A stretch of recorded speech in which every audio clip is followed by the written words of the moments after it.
Continuous distribution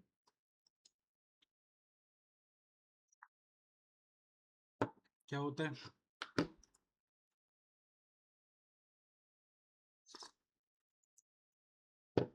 तो continuous distribution जो होता है वो बेसिकली न्यूमेरिक डेटा के रेंज पे अप्लाई किया जाता है ना। कई सारे अलग अलग टाइप के कॉन्टिन्यूस डिस्ट्रीब्यूशन होते हैं, लाइक नॉर्मल डिस्ट्रीब्यूशन जिसको हम गॉसियन भी बोलते हैं, है ना। यूनिफॉर्म डिस्ट्रीब्यूशन, एक्सपोनेंशियल डिस्ट्रीब्यूशन, ये सारे आपके डिस्ट्रीब्यूशन के अलग अलग टाइप्स हैं, नॉर्मल, यूनिफॉर्म और एक्सपोनेंशियल। अब इसमें अगर हमें मान लो एक डेटा दिया गया है,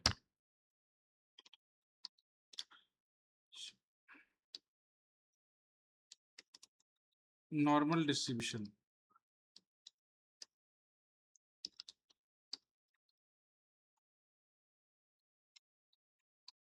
मान लो आपको एक डेटा दिया गया है 1 2 3 4 5 6 7 8 9 और 10, ठीक है।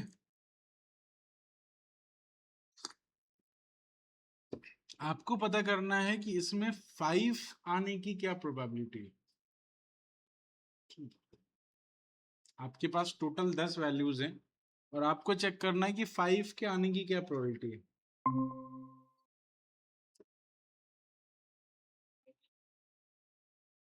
5.5 आने की क्या प्रोबेबिलिटी है?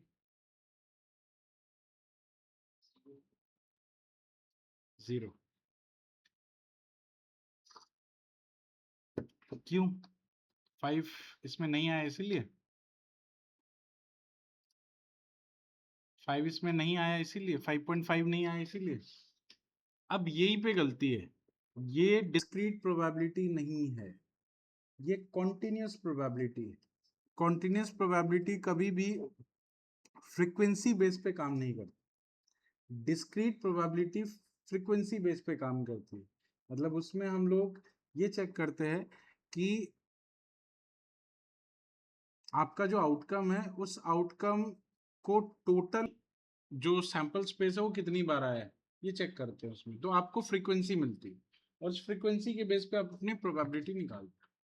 बट अगर हम बात करें न्यूमेरिक डेटा की, तो न्यूमेरिक डेटा में 1 से लेके 10 तक की रेंज है, लेकिन इसमें से कोई भी वैल्यू पॉसिबली आ सकती है, कोई भी डेसिमल वैल्यू आ सकती है ना। जैसे मैंने बोला कि जो मान लो इस शहर का टेम्परेचर है, नोएडा का जो टेम्परेचर है वो समर में 30 से लेकर के 50 तक के बीच में फ्लोट करता है, ठीक है। तो एक रेंज हमें मिल गया कि 30 से लेके 50 तक की एक रेंज है, राइट। यहाँ का टेम्परेचर 30 से 50 तक में फ्लोट करेगा, लेकिन ये चेक करना है कि जो टेम्परेचर है वो 37.5 डिग्री होगी, इसकी क्या probability.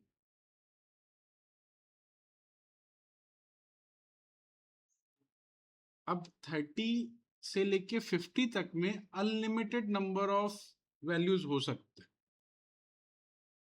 Unlimited number of possibilities हो सकते हैं, कुछ भी हो सकता है, रेंज आपको डिफाइन कर दी गया, बट उस रेंज के अंदर कोई भी अनलिमिटेड नंबर ऑफ वैल्यूज हो सकते हैं, ठीक है।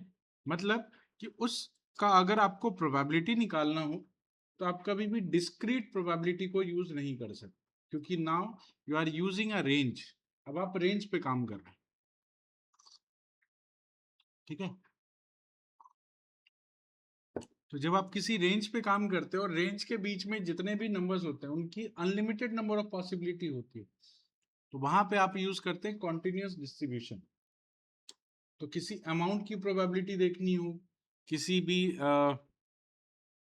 सीक्वेंस की प्रोबेबिलिटी देखनी हो, है ना, जैसे स्टॉक मार्केट प्रेडिक्शंस होता है, तो इसको स्टॉक मार्केट के अंदर जो स्टॉक प्राइसेस होते हैं उनके प्रोबेबिलिटीज देखने हो, तो वो सब कुछ आपके कॉन्टिन्यूस डिस्ट्रीब्यूशन में आता है ना। वो डिस्क्रीट में आ ही नहीं सकता, क्योंकि डिस्क्रीट में नंबर ऑफ आउटकम हमेशा फिक्स होते हैं, कॉन्टिन्यूस में फिक्स नहीं होते। रेंज फिक्स हो सकता है बट उसका आउटकम फिक्स नहीं होता, आउटकम अनलिमिटेड हो सकता है, ठीक है, बात समझे।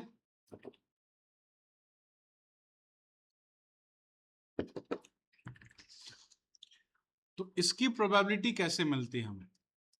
तो कॉन्टिन्यूस डिस्ट्रीब्यूशन की जो प्रोबेबिलिटी है उसके लिए हम यूज करते हैं नॉर्मल, जैसे नॉर्मल डिस्ट्रीब्यूशन है, इसके फॉर्मूला पे जाके आप देखोगे, इसका फॉर्मूला होता है ये, this is the formula of normal distribution. ठीक है, इसमें कहीं भी फ्रीक्वेंसी डिफाइन नहीं है। इसमें क्या होता है, इसमें आप यूज करते हैं मीन, आप अपने कॉन्टिन्यूस डेटा का मीन निकालते हैं, आप अपने कॉन्टिन्यूस डेटा का स्टैंडर्ड डेविएशन निकालते हैं और उसको इस फॉर्मूले पे अप्लाई कर देते हैं। तो यहाँ पे 1 डिवाइडेड बाय सिग्मा, सिग्मा का मतलब होता है standard deviation, under root of 2 pi e की पावर -1/2 x, x का मतलब वो वैल्यू जिसकी प्रोबेबिलिटी आपको निकालनी है, ठीक है, माइनस म्यू, म्यू का मतलब मीन, डिवाइडेड बाय सिग्मा मतलब स्टैंडर्ड डेविएशन का टोटल स्क्वायर। तो इसमें दो चीजें बेसिकली काम करती है, एक मीन और एक स्टैंडर्ड डेविएशन। दो चीजों से, बाकी चीजें तो फिक्स है, जैसे पाई है तो पाई की वैल्यू फिक्स होती है, स्टैंडर्ड डेविएशन आपको निकालना है, मीन निकालना है, और जिस वैल्यू का आपको प्रोबेबिलिटी चाहिए वो आपको पास करना है, बस। इस फॉर्मूले से अगर आप निकालें तो आपको मिल जाएगा आपका उस वैल्यू की प्रोबेबिलिटी। यहाँ कहीं भी हम फ्रीक्वेंसी यूज नहीं कर रहे हैं, ठीक है। चलिए इसमें ट्राई करते हैं, फॉर्मूला भी समझा ही देता हूँ आपको। तो फॉर्मूला के हिसाब से अगर देखें तो ये जो है, इसमें आपका मीन चाहिए होगा आपको, इस डेटा का मीन कितना है, 1 से लेके 10 तक के सीक्वेंस का मीन कितना होगा, 5.5। स्टैंडर्ड डेविएशन कितना होगा,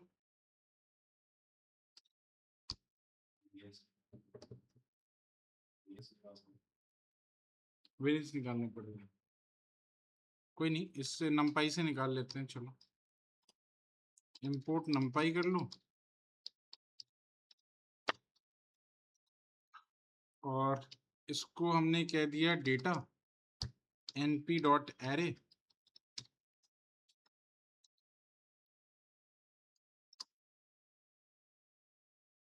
ठीक है।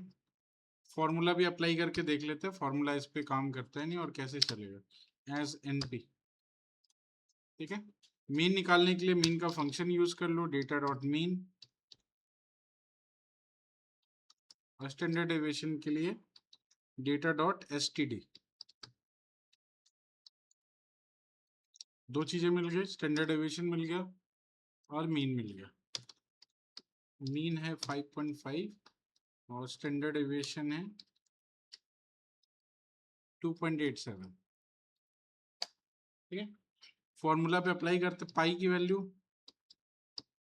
3.14, जिसका प्रोबेबिलिटी निकालना है वो है 5। फॉर्मूला क्लियर है, 1 divided by sigma into square root of 2 pi. तो आपको यहाँ पे 1 डिवाइडेड बाय सिग्मा, सिग्मा का मतलब एसटीडी है ना, और multiplied by under root of 2 pi, यहाँ पे आपको पास करना है under root of 2 pi. Under root के लिए आप यहाँ पे np डॉट स्क्वायर रूट का यूज कर सकते हैं, नमपाई में एक फंक्शन होता है स्क्वायर रूट का, है ना, यहाँ पावर वावर करने की जरूरत नहीं है, स्क्वायर रूट का फंक्शन देता है। और जो 2 इंटू पाई है, पाई की जो वैल्यू है वो भी आपको ये देता है, अलग से पाई आपको डिफाइन करने की जरूरत नहीं है, ये पाई इसके पास होता है ऑलरेडी। तो पाई आप यहाँ से हटा दो, वो नमपाई का ही पी आई यूज करो। तो ये हो गया आपका फॉर्मूला, और इसको आपने मल्टीप्लाई करना है किसके साथ,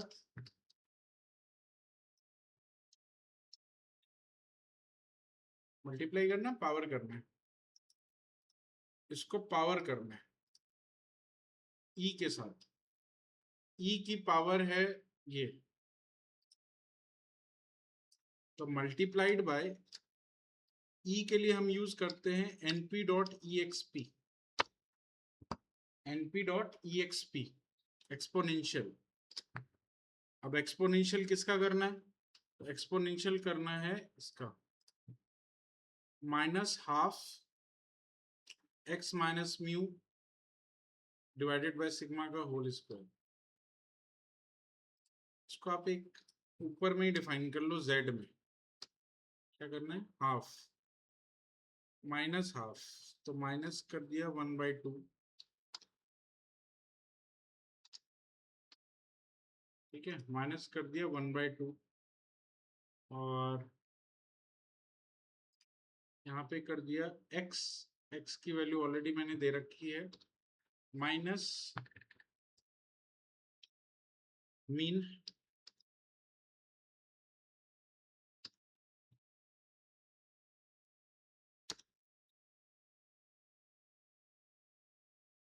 x की वैल्यू अभी 5 है, x माइनस मीन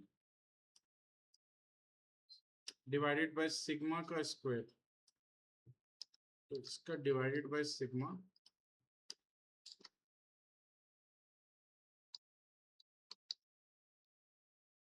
ठीक है, का होल स्क्वायर। का होल स्क्वायर के लिए आप यहाँ पे इसको पावर कर सकते हैं 2 के साथ,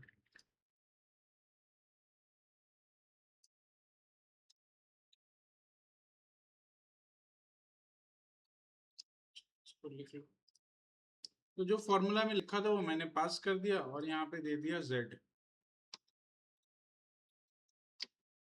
और ये मुझे निकाल करके देगा इसकी प्रोबेबिलिटी विच इज 13%, ठीक है, ये z है और ये जो प्रोबेबिलिटी आई है ये है आपका 13%। जो फॉर्मूला बेसिकली आप नॉर्मल के लिए यूज करते हैं वही फॉर्मूला मैंने यहाँ डाल दिया, जो जो रिक्वायर्ड था उसको दे दिया हमने, मीन और standard deviation, you got the probability.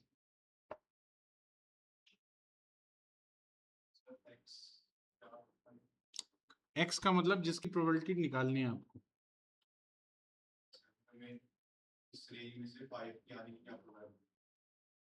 जिसकी भी निकालनी हो, 5.5 की निकालनी है निकाल सकते हैं। 5.5 की प्रोबेबिलिटी 13.88 है ना, 7.2 की प्रोबेबिलिटी नहीं, मैं फॉर्मूला इसलिए तो लिख के दिखा रहा हूँ आपको कि आपने जैसे कल पूछा था ना कि हम फॉर्मूला क्यों नहीं यूज करते, कर लिया, ठीक है। तो फॉर्मूला इसलिए नहीं यूज करते क्योंकि ऑलरेडी फॉर्मूला बना हुआ है, जो आप पीएमएफ यूज करते हैं, सीडीएफ यूज करते हैं, उसमें फॉर्मूला ही डाला है। अब यही चीज मैं आपको पीएमएफ से करके दिखाऊं, पीएमएफ में सिर्फ आपको स्टैंडर्ड डेविएशन और मीन डालना है और अपनी जिस वैल्यू का आपको प्रोबेबिलिटी चाहिए वो वैल्यू डालनी है, वो फॉर्मूला अपने आप अप्लाई करेगा, ठीक है। और आपको ये देखना है कि सेम आंसर है या नहीं। हमने फॉर्मूला से जब निकाला तो आंसर आपका रहा 13, लाइक मैंने इसमें अभी 7.2 डाला तो 11% आ रहा है, लेकिन अगर हमने पीएमएफ या पीडीएफ का यूज किया तो उससे आपको क्या मिलेगा वो भी देख लेते हैं।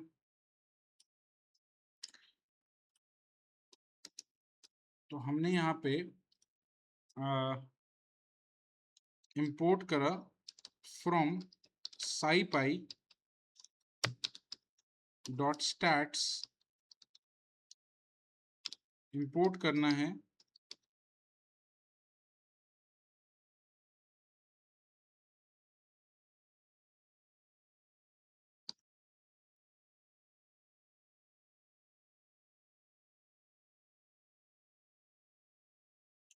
नॉर्म, नॉर्मल के लिए आप नॉर्म का यूज करते हैं क्योंकि हम नॉर्मल डिस्ट्रीब्यूशन निकाल रहे हैं। नॉर्म डॉट पीडीएफ, यहाँ पे पीएमएफ यूज नहीं होता क्योंकि जितने भी कॉन्टिन्यूस डिस्ट्रीब्यूशंस है वो पीडीएफ फंक्शन को यूज करते हैं, डेंसिटी फंक्शन। मास फंक्शन का मतलब होता है वैसे फंक्शन जो डिस्क्रीट के लिए यूज होते हैं, क्योंकि उसमें हमें काउंटिंग चाहिए होती है, इसमें काउंटिंग की रिक्वायरमेंट नहीं है, तो ये डेंसिटी निकालता है, प्रोबेबिलिटी की डेंसिटी, इसलिए इस फंक्शन का नाम है प्रोबेबिलिटी डेंसिटी फंक्शन, पीडीएफ, और ये कॉन्टिन्यूस के साथ में यूज होता है। क्या क्या रिक्वायर्ड है, तो पीडीएफ में रिक्वायर्ड है हमें एक्स की value which is already given में दे रखा है, दूसरा है एलओसी की वैल्यू और स्केल की वैल्यू। एलओसी आपको देता है, एलओसी शायद मीन के लिए है, एलओसी में मीन पास करेंगे और स्केल में स्टैंडर्ड डेविएशन पास करेंगे।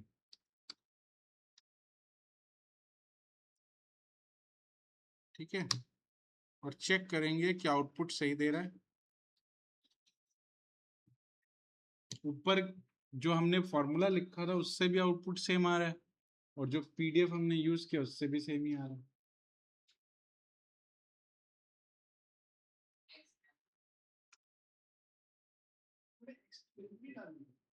डाली ना, क्वेश्चन से क्या हुआ, एक्स तो वहीं ऊपर डिफाइन है ना, वेरिएबल में डिफाइन है, वही वेरिएबल यूज कर लिया। अलग अलग कहाँ है नंबर, वो तो लगा इसमें भी, मैं सेम इसको बता रहा हूँ कि ये जो फॉर्मूला लिखा था, इस फॉर्मूला से जब हमने प्रोबेबिलिटी निकाली और फंक्शन को यूज करके जब प्रोबेबिलिटी निकाली, दोनों सेम है, सेम डेटा पे निकाला ना। 7.2 के लिए भी प्रोबेबिलिटी 11.65 है, और जब हमने फंक्शन यूज करके निकाला तो भी 11.65 है, एक ही चीज तो है। तो आप पीडीएफ यूज कर लो, फॉर्मूला पे क्यों जाओगे आप, बना सकते हैं, मतलब योर चॉइस, अगर आपको खुद का फंक्शन बनाना आप खुद का फंक्शन बना लो।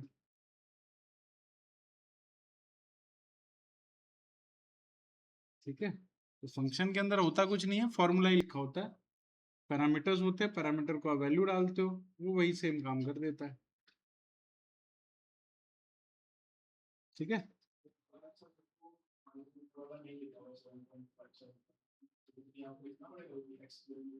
हाँ,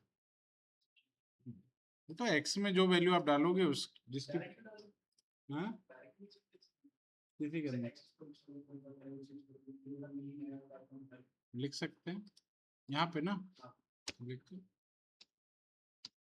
वो तो मैं सेम वैल्यू ऊपर का यूज कर रहा था, तो मैंने,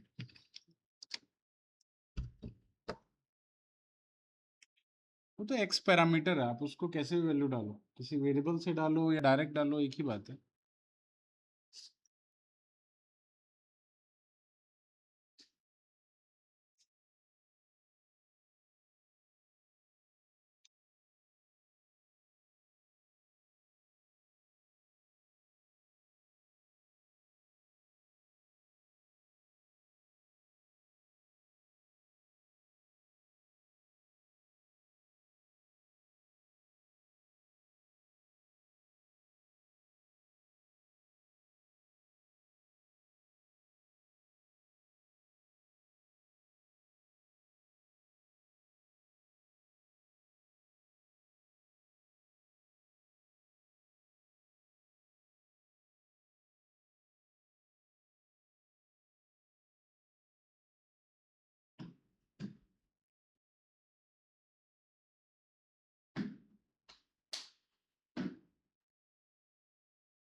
हो गया।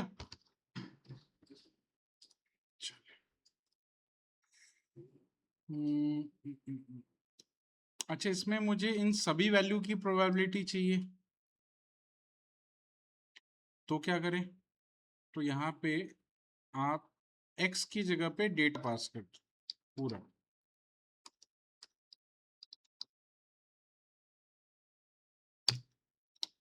तो जितने वैल्यूज होंगे उसके हिसाब से आपको यहाँ पे प्रोबेबिलिटी, ठीक है, तो 1 की प्रोबेबिलिटी इतनी है, 2 की इतनी है, 3 की इतनी है, 4 की इतनी है। ठीक है, तो पूरे डेटा की प्रोबेबिलिटी आपने निकाल ली, अब इस प्रोबेबिलिटी को अपने डेटा के अकॉर्डिंग प्लॉट भी कर सकते हैं। आपने लिखा import matplotlib dot py plot as plt dot plot, और हमने यहाँ पे प्लॉट में एक तो सबसे पहले दे दिया डेटा और फिर पास करा दिया प्रोबेबिलिटी, plt डॉट शो कर दिया।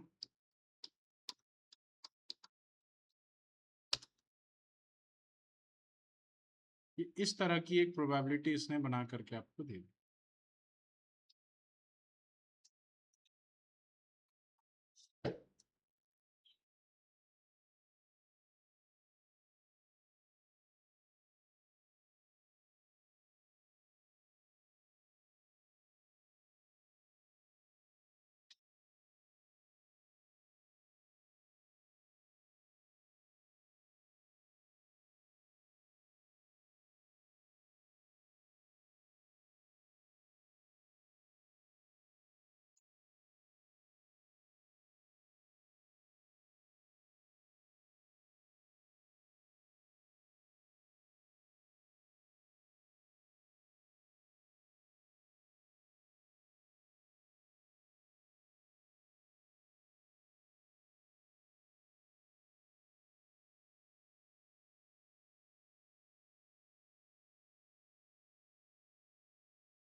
तो जो आपको आउटपुट दिख रहा है, ये आउटपुट में आप एक चीज देखना कि जो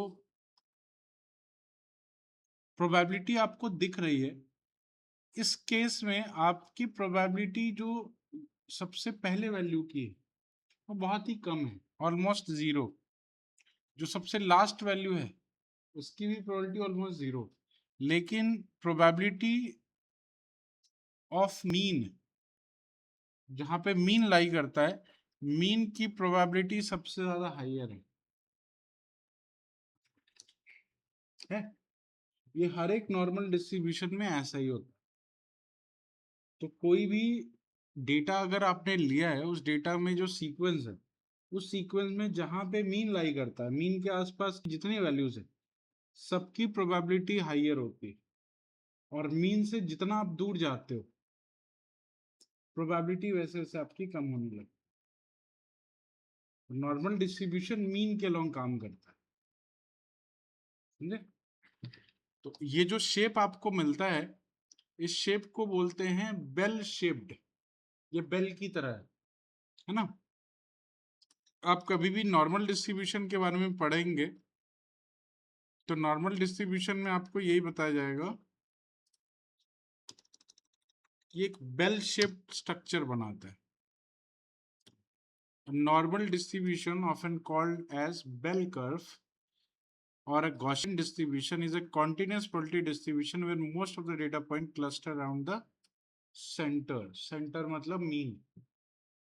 And it is perfectly symmetric, meaning that the mean, median and mode are all equal and located at the exact peak. है ना? ये एक परफेक्ट सिमेट्रिक शेप होता है जिसमें कि मीन, मीडियन और मोड वो सब एक ही जगह पे आपको मिलेंगे। ठीक है, मतलब इस तरह इसका मीन भी वहीं पे है, मीडियन भी वहीं पे है, मोड भी वहीं पे है, और ये पूरा सेंट्रलाइज्ड होता है। और ये और पूरा सिमेट्री में होता है। सिमेट्री का मतलब आधी वैल्यूज इधर मिलेंगी, आधी वैल्यूज इधर मिलेंगी। ठीक है, और ये सबसे ज्यादा पीक पे होगा। तो पीक पे जो वैल्यू है, जो प्रोबेबिलिटी आपको दिख रही है पीक पे, ये मीन और मीडियन की है। ठीक है, इसको बोलते हैं नॉर्मल डिस्ट्रीब्यूशन।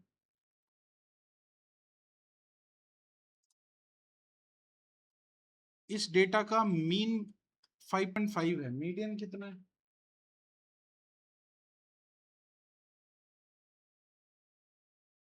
इसका मीडियन कितना है?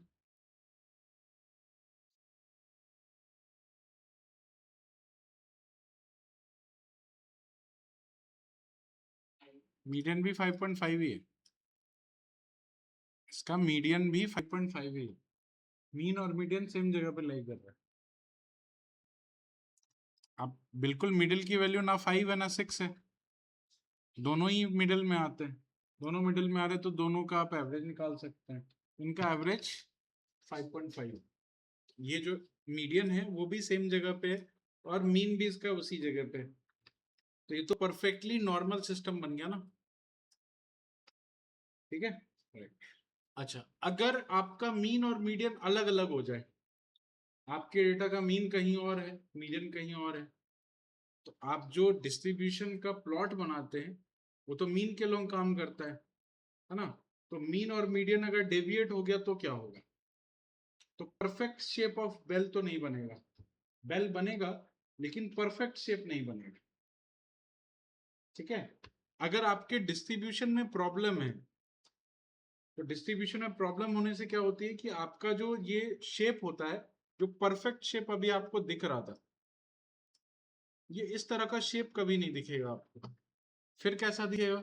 तो उस केस में आपका जो मीन,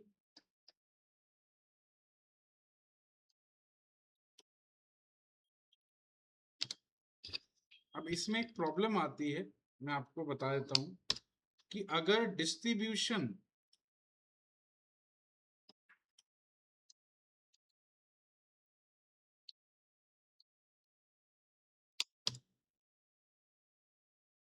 अब इसमें दो चीजें होती है, एक होता है स्क्यूनेस और एक होता है कुर्टोसिस। जब भी डेटा का डिस्ट्रीब्यूशन नॉर्मल डिस्ट्रीब्यूशन का सही नहीं होता है ना, अभी तो बिल्कुल परफेक्ट है, मीन मीडियन सब एक जगह पे लाई कर रहे हैं इसलिए परफेक्ट है। लेकिन अगर आपका मीन मीडियन सही जगह पे नहीं है, ये देखो, ये तीन आपके केसेस हो सकते हैं। पहला केस कि मीन मीडियन मोड सब एक जगह पे है, बिल्कुल परफेक्ट बेल शेप इसने बना के दे दिया, जिसमें पूरी सिमेट्री है, मतलब एक साइड और दूसरे साइड का जो डेटा होगा चूंकि मीडियन और मीन सेम जगह पे है, तो बिल्कुल हाफ हाफ डिस्ट्रीब्यूटेड है, मतलब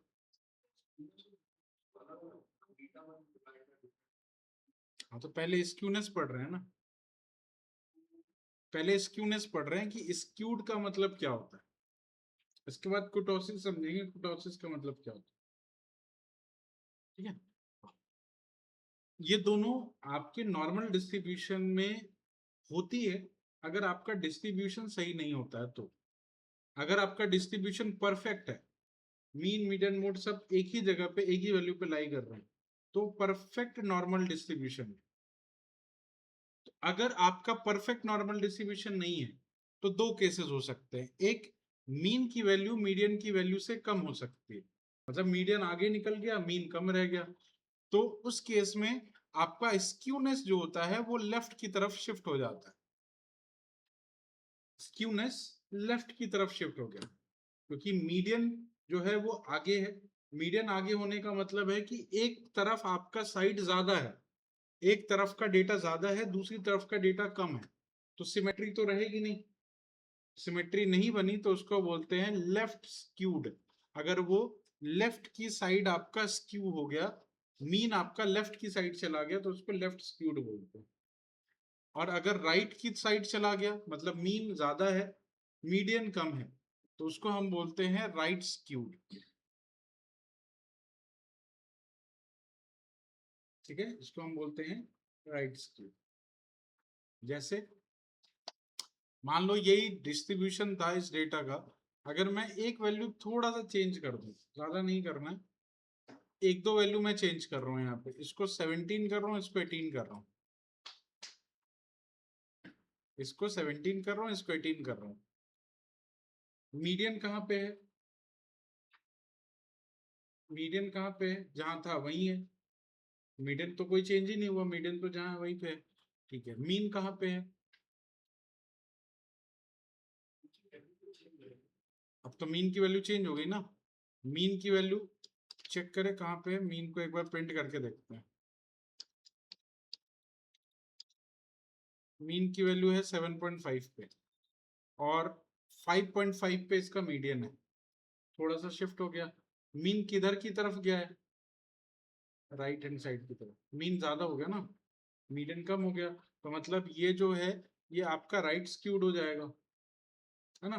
राइट स्क्यूड जब हुआ तो राइट स्क्यूड में आपका ये कैसा दिखेगा, इसमें एक काम और कर सकते हो, जो प्रोबेबिलिटी है उसको शॉर्ट कर लेना।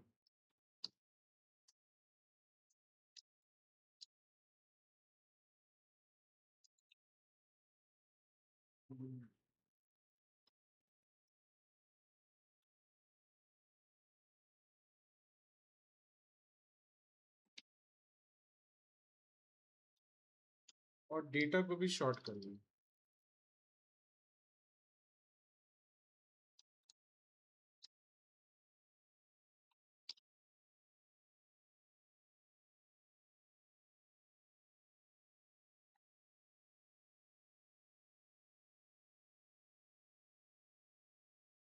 डेटा और प्रोबेबिलिटी दोनों को शॉर्ट कर लेना।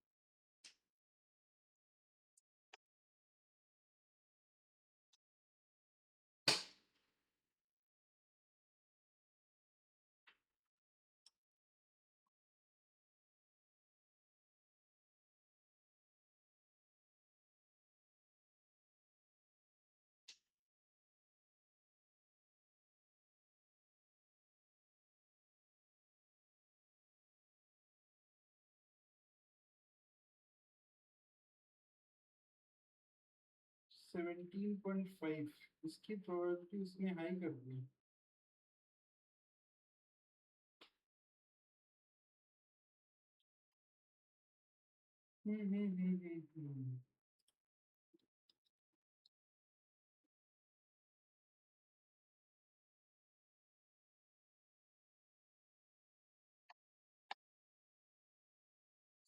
हायर क्यों?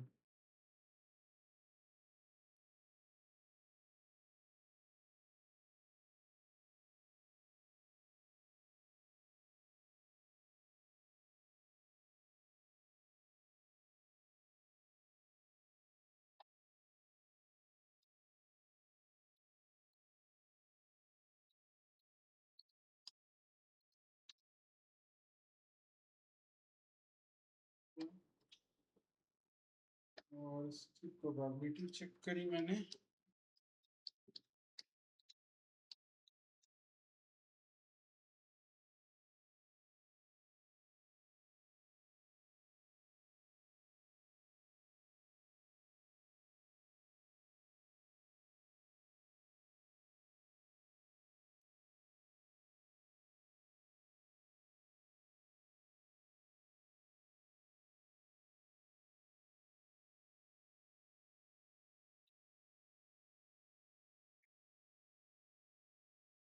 तो ये नॉर्मल रहा भी नहीं।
इसका तो ये कम होना चाहिए, तो ये ज्यादा दिखा रहा है।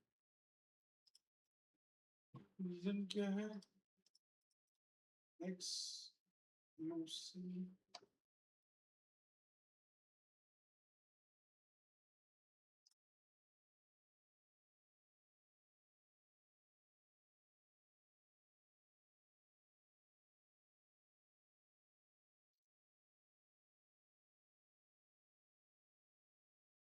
आपका मीन यहाँ पे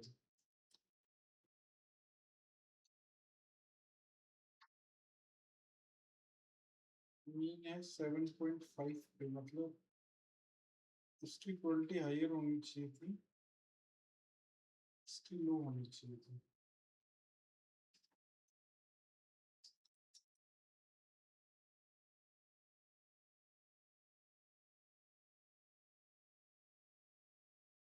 बट यहाँ पे थोड़ा सा डिफरेंस दिखा मुझे। डिफरेंस ये है कि इसकी प्रोबेबिलिटी लो होनी चाहिए थी 17 और 18 की, बट ये सबसे हायर प्रोबेबिलिटी पे।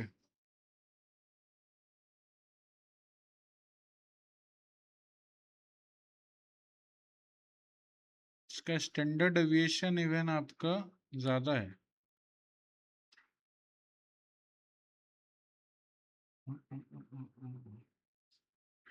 7.5।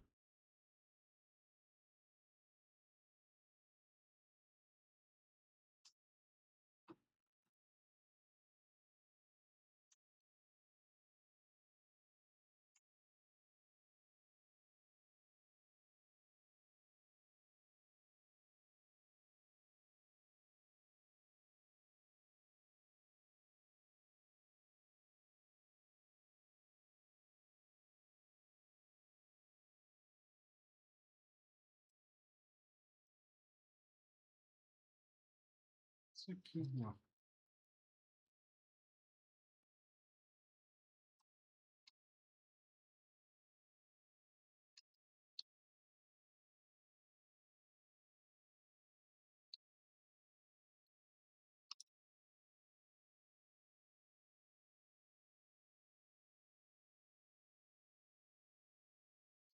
ये स्टैंडर्ड डेविएशन की वजह से हो रहा।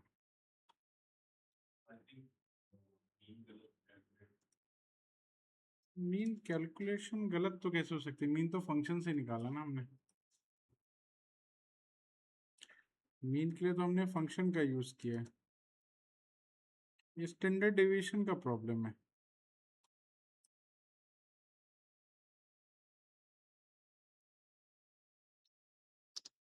ये स्टैंडर्ड डेविएशन का प्रॉब्लम है।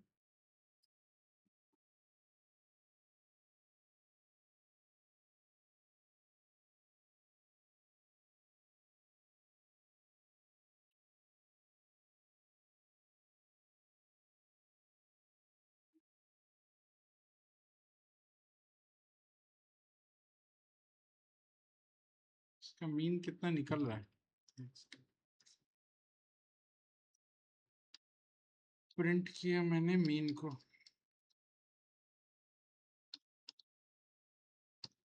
और प्रिंट किया स्टैंडर्ड डेविएशन।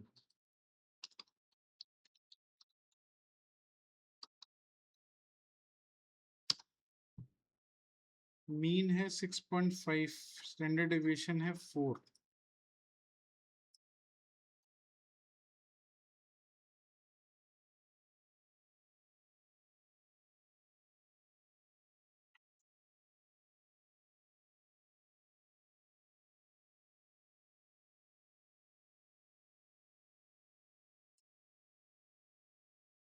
मीन थोड़ा सा शिफ्ट हुआ है, स्टैंडर्ड डेविएशन की ज्यादा प्रॉब्लम आ गई है।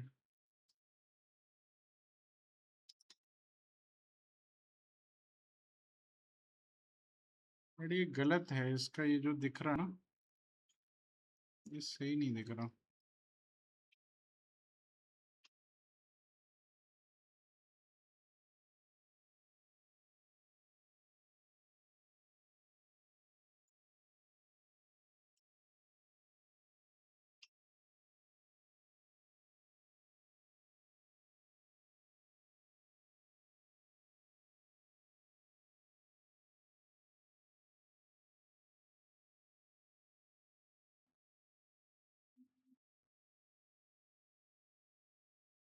चलो कोई नहीं, इसमें एक काम करते हैं, थोड़ा सा डेटा चेंज करते हैं। 7 8 और इसको करते हैं यहाँ पे 20।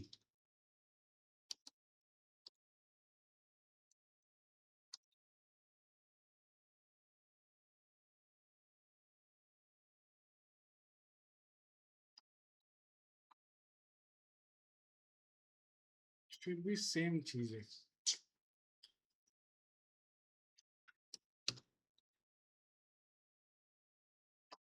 अच्छा, तो कहीं गलती कुछ और है। 1 2 3 4 5 6 7 8 9 10, गलती कुछ और है। ये ऐसा अब ऐसा देने लगा है। नहीं रहेगा, नॉर्मल ही रहेगा ना, बट ये अभी कुछ गलत हो रहा है यहाँ पे। शॉर्टिंग की दिक्कत।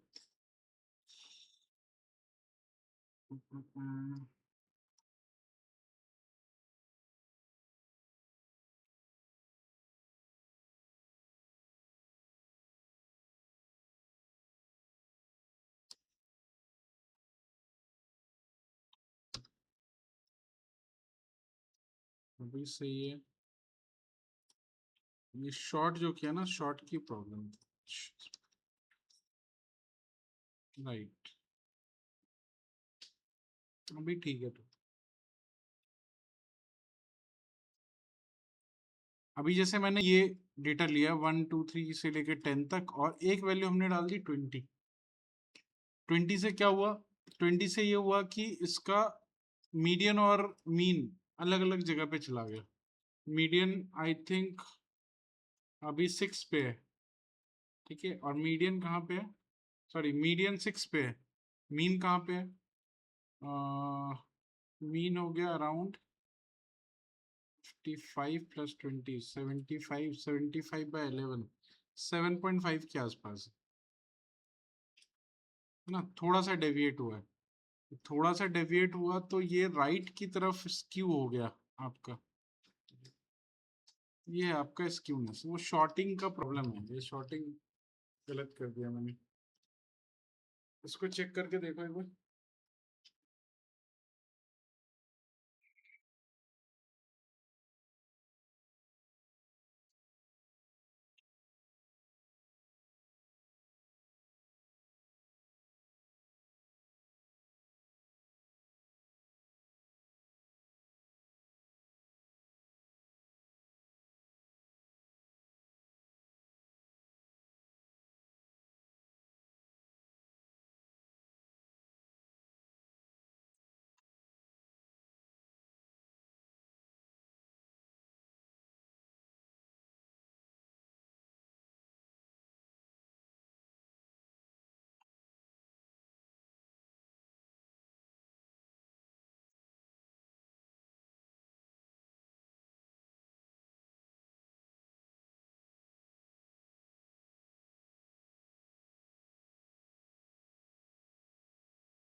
ठीक है, अभी थोड़ा सा ये शिफ्ट हो गया इस तरह से, राइट की साइड पे शिफ्ट हुआ है, क्योंकि आपका मीन राइट पे चला गया। और अगर यही मीन आपका कम हो जाता है ना, अगर मीन कम हो जाता, मीडियन ज्यादा हो जाता, तो ये लेफ्ट की तरफ शिफ्ट हो जाता। उसके लिए आपने यहाँ पे जैसे एक और वैल्यू ऐड कर दी। मैंने एक 3 वैल्यू फिर से ऐड कर दी। अभी इसका मीडियन है 5, सॉरी, इसका, हाँ, इसका टोटल जो मीडियन है 5, और मीन है इसका,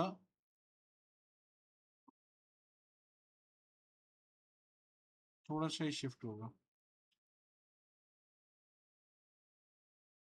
एक दो वैल्यू और ऐड कर लेते हैं।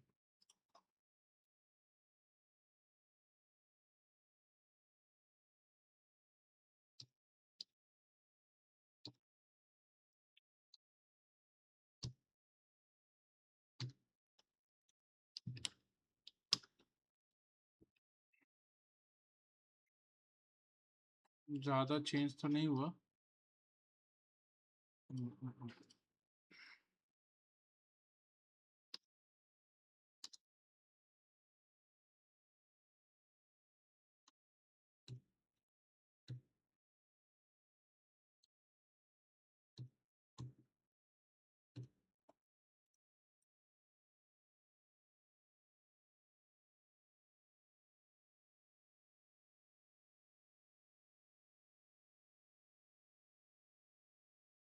मीन फिर आगे निकल गया होगा।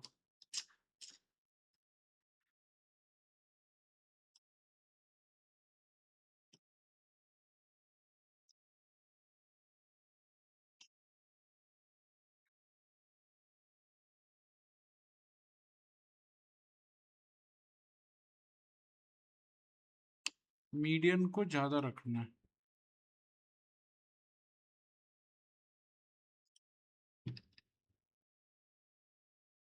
मीन को कम रखना है।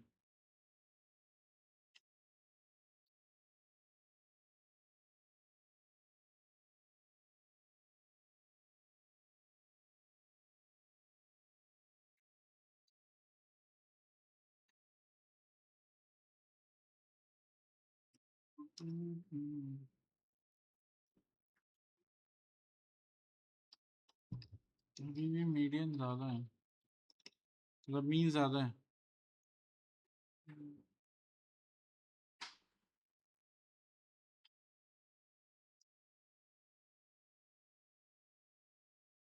इसमें नेगेटिव वैल्यू ऐड कर देते हैं, -4 -3।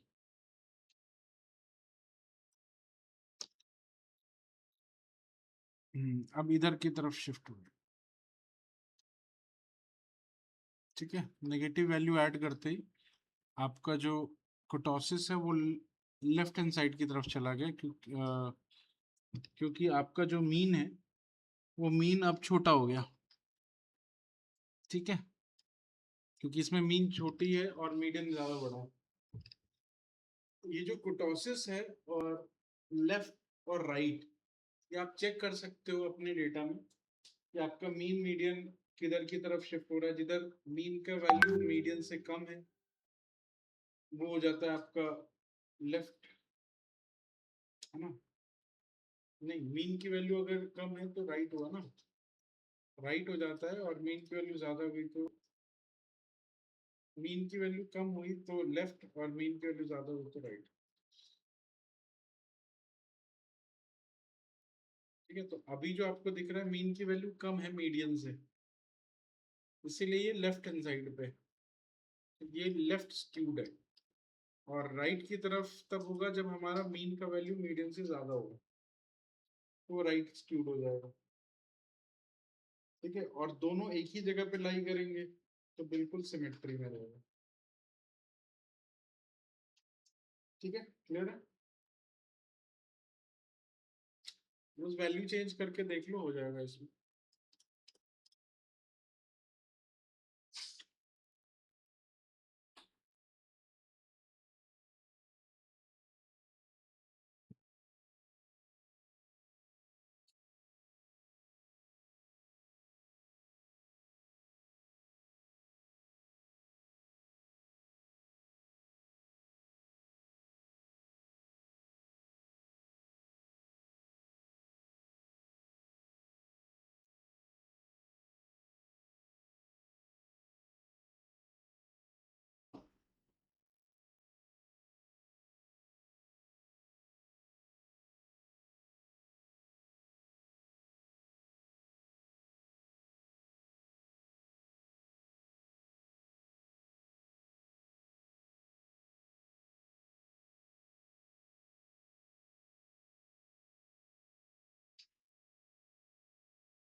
डन हो गया। दूसरा कॉन्सेप्ट होता है एक इसी में, स्क्यूनेस के बाद होता है कुटोसिस। कुटोसिस का मतलब होता है measures the tailedness of the distribution, मतलब जो ये आपकी लेंथ होती है ना, आप जो ये बनाते हैं कर्व। इस कर्व की जो लेंथ होती है, इस लेंथ से आपको मिलता है कुटोसिस वैल्यू। अभी कुटोसिस करता क्या है, क्या दिखाता है? अगर आपका लेंथ कम है या इसका लेंथ, कर्व का लेंथ ज्यादा है या उससे ज्यादा है, तो इससे क्या फर्क पड़ता है? तो कुटोसिस में बेसिकली ये डिफाइन होता है कि आप के डेटा में आउटलायर्स हैं या नहीं है। आउटलायर को देखने के लिए बेसिकली यूज होता है कुटोसिस का। ठीक है, अब आउटलायर कैसे डिफाइन होता है, चलिए देखते हैं। अब जैसे मान लो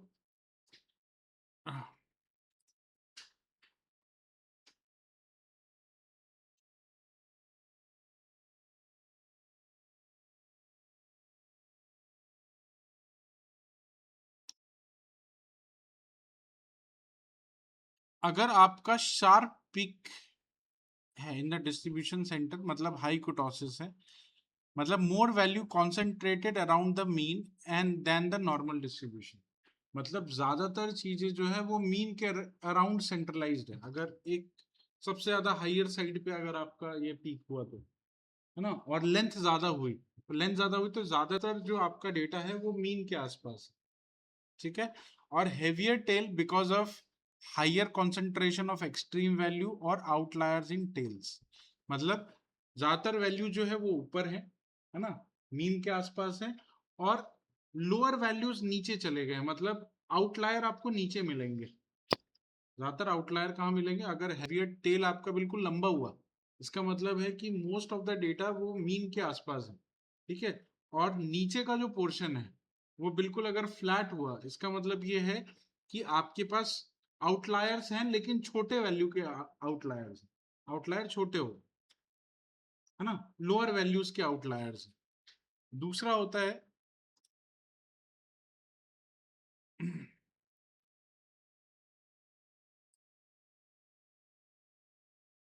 अगर आपके पास कुटोसिस जो है वो इस टाइप का, बिल्कुल नॉर्मल टाइप का, नॉर्मल टाइप का मतलब है कि इसमें कोई भी आउटलायर नहीं है ना। एक ये वाला केस हो सकता है जिसमें कि आउटलायर आपको यहाँ मिलेंगे, जनरली इस जगह पे दोनों टेल पे मिलेंगे। और अगर आपका ऐसा है कुछ, तो इसका मतलब आउटलायर है ही नहीं, इसमें बिल्कुल नॉर्मल डिस्ट्रीब्यूशन है। और तीसरा पार्ट ऐसा हो सकता है जिसमें इसकी लेंथ बहुत छोटी हो, जिसमें आउटलायर आपको यहीं पे मिल जाएंगे। ठीक है, हाइयर आउटलायर्स। तो ये तीन तरह के केसेस आपके यहाँ पे हो सकते हैं, जिसमें कि जो सबसे पहला वाला केस है, ये जो दिख रहा है इसमें, इसमें शार्प पीक है, हैवी टेल्स है। दूसरा वाला है मेसोक्यूटिक, इसमें perfect and normal distribution very close to it. And तीसरा वाला ये है फ्लैट पीक है, लाइट टेल्स है ना। टेल्स बहुत लाइट है इसके, क्योंकि टेल्स है ही नहीं इसमें, और ज्यादातर जो कंसंट्रेशन है वो यहाँ पे है। राइट, तो मतलब यहाँ पे आपको आपका आउटलायर मिल सकता है। तो ये आउटलायर्स को देखने के लिए होता है कि जो आपकी लेंथ है वो लेंथ किस तरफ से जा रही है, या आपका पीक कैसे डिस्ट्रीब्यूटेड है। तो पीक की हेल्प से आप इसके आउटलायर्स को निकाल सकते हैं, चेक कर सकते हैं। ठीक है, तो ये डिस्ट्रीब्यूशन को देखने का तरीका होता है। ठीक है, कुटोसिस की वैल्यू निकालने का ये फॉर्मूला है, जिसमें एक्स पता है आपको, मीन पता है, स्टैंडर्ड डेविएशन पता है। ठीक है, इससे आप अपनी कुटोसिस वैल्यू निकाल सकते हैं। ठीक है, यहाँ पे भी फंक्शन होता है कुटोसिस निकालने का।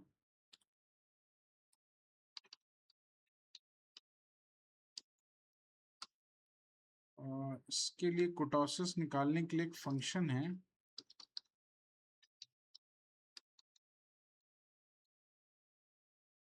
इंपोर्ट कराना पड़ेगा।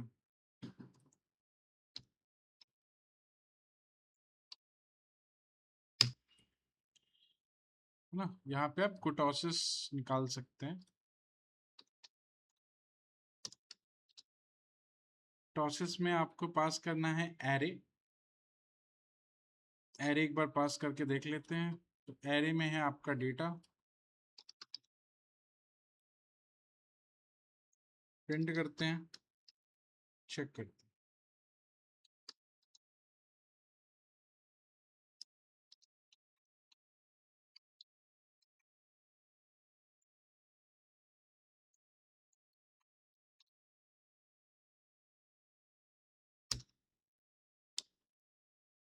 ये है आपकी कुटोसिस वैल्यू -0.250।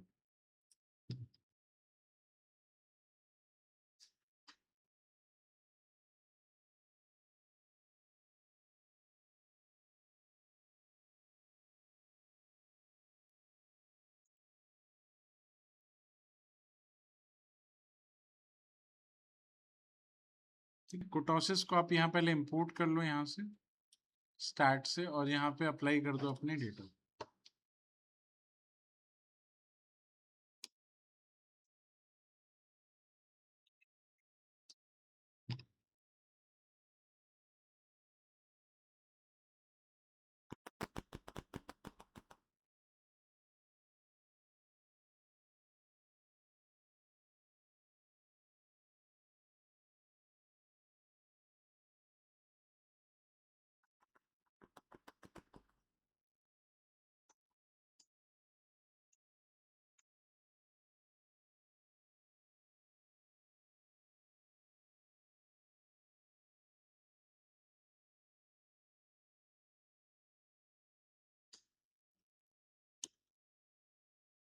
ठीक है, अब नेगेटिव वैल्यू है तो इसका क्या मतलब है, ये कौन से तरह का डिस्ट्रीब्यूशन है। तो तीन जो आपके ये डिस्ट्रीब्यूशन कुटोसिस वैल्यू निकाली थी, इसमें तो नेगेटिव आ रहा है। तो नेगेटिव का मतलब होता है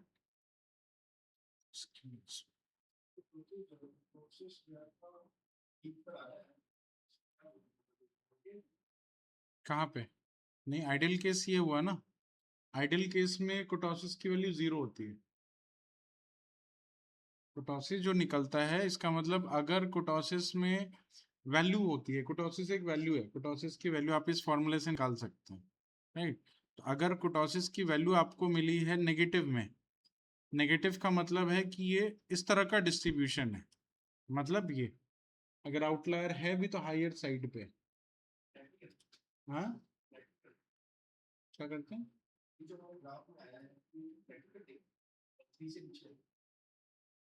कुटोसिस exceeds less than 0, excess less than 0 और लेस देन 3, मतलब अगर 0 से छोटी वैल्यू है ये, तो 0 से छोटी वैल्यू का मतलब है कि ये आपको दे रहा है, मतलब फ्लैट पीक है और लाइट टेल्स है। टेल्स इसके लाइट है, जो अभी हम लोग देख रहे हैं, इसके टेल्स बहुत ज़्यादा वो नहीं है, शार्प नहीं है ना, टेल्स लाइट है। हाँ, ये टच भी हो जाते हैं, अगर टच हो रहे हैं यहाँ पे आपके इस तरह के दिख रहे हैं, मतलब ज़्यादातर वैल्यूज आपके नीचे है ना, और ये इस तरह का ऊपर शार्प लेंथ बना रहा है, तो इसका मतलब ये इस तरह का कुटोसिस है। ये इसमें कुटोसिस की वैल्यू जो होती है आ, ये वाली वैल्यू ग्रेटर देन 0 होती है, और कुटोसिस की वैल्यू अगर 0 है तो इसका मतलब ये परफेक्ट नॉर्मल है।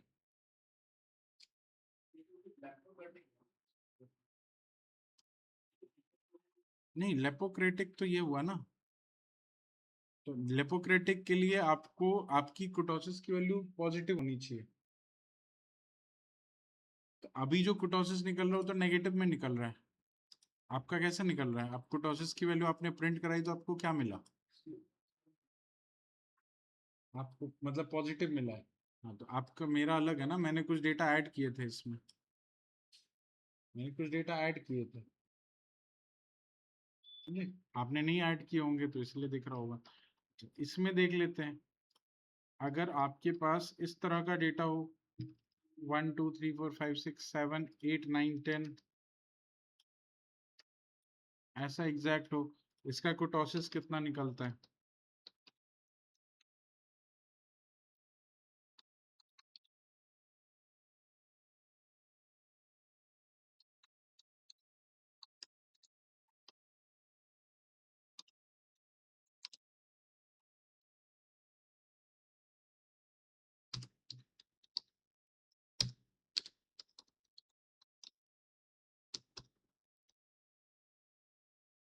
सेकंड, इसका कुटोसिस भी नेगेटिव ही आया, मतलब ये भी पूरा परफेक्ट नहीं है, ये भी पूरा परफेक्ट डिस्ट्रीब्यूशन नहीं है,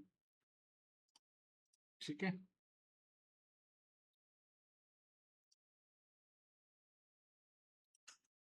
कुर्टोसिस की वैल्यू अगर 0 होती है मतलब that is a perfect normal distribution. हाँ मीसोक्रेटिक।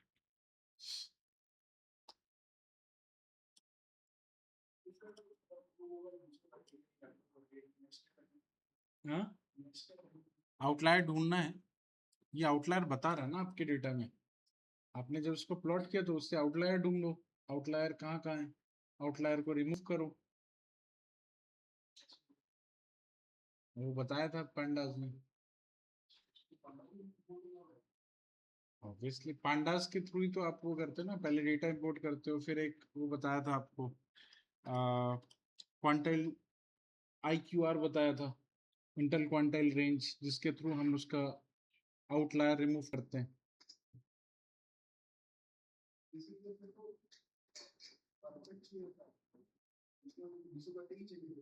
जरूरी नहीं है मिसोक्रेटिक चाहिए नहीं होता है, बट मैक्सिमम आप अपना डेटा सही तो करोगे ना जितना, क्योंकि डिस्ट्रीब्यूशन अगर खराब हुआ तो डिस्ट्रीब्यूशन से आपके कई कैलकुलेशंस खराब होंगे, है ना, कई रिजल्ट खराब होंगे। कम से कम डेटा सही तो कर, आउटलायर्स तो एटलीस्ट हटाना ही पड़ेगा ना, आउटलायर की वजह से तो मोस्टली प्रॉब्लम है। आप डेटा यूज करते हैं, डेटा में आप कुछ भी कर लें, लेकिन अगर आपके डेटा में आउटलायर्स हैं, आपका कभी भी आउटकम सही आ ही नहीं सकता। IQR बताया हुआ है, IQR चेक करो ना आप, यहाँ पे पांडास वाला मैंने बताया हुआ है पहले ही, ये है ना पांडास के अंदर ये आउटलायर रिमूवल, आउटलायर को कैसे रिमूव करते हैं,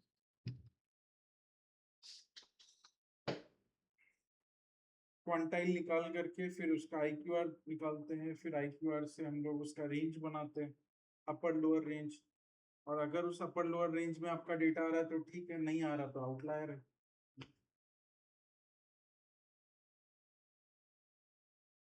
ठीक है,